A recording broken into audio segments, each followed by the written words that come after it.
తిరుమలలో మఠాల మీదన కంప్లైంట్లు చేస్తున్నటువంటి వైనం సంచలనం సృష్టిస్తోంది. ఒక వ్యక్తి పర్టికులర్గా మఠాలనే టార్గెట్ చేస్తున్నారు.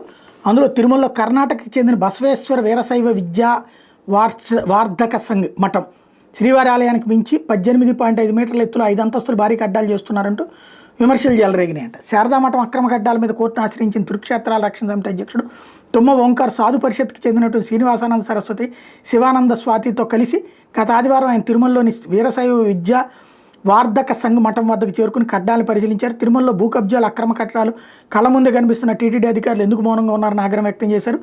బీవీఎస్ఎస్ మఠం నిర్మాణాలపైన విమర్శలు రావడంతో టీటీడీ స్పందించింది. ఈ మఠం నిర్మాణానికి 11.5 మీటర్లు మాత్రమే ఆమోదించాం, అయితే నిర్వాహకులు 18 మీటర్ల ఎత్తులో నిర్మాణాలు చేపడుతున్నారని భక్తుడు ఫిర్యాదు చేశారని వెల్లడించింది.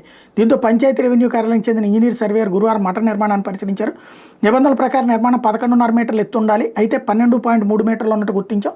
సంజాయిషీ కోరుతూ మఠం యాజమాన్యాన్ని నోటీసులు ఇస్తామని టీటీడీ వెల్లడించింది. 18.5 అని చెప్పింది అబద్ధం, 12.30 ఉన్నది కరెక్టు, 11.50 ఉంది అంటే 0.4 అది సెట్ బ్యాక్స్లో నడుస్తుంది. అంటే కావాలని మఠాలని టార్గెట్ చేస్తున్నట్టు కనబడుతుంది ఇందులో.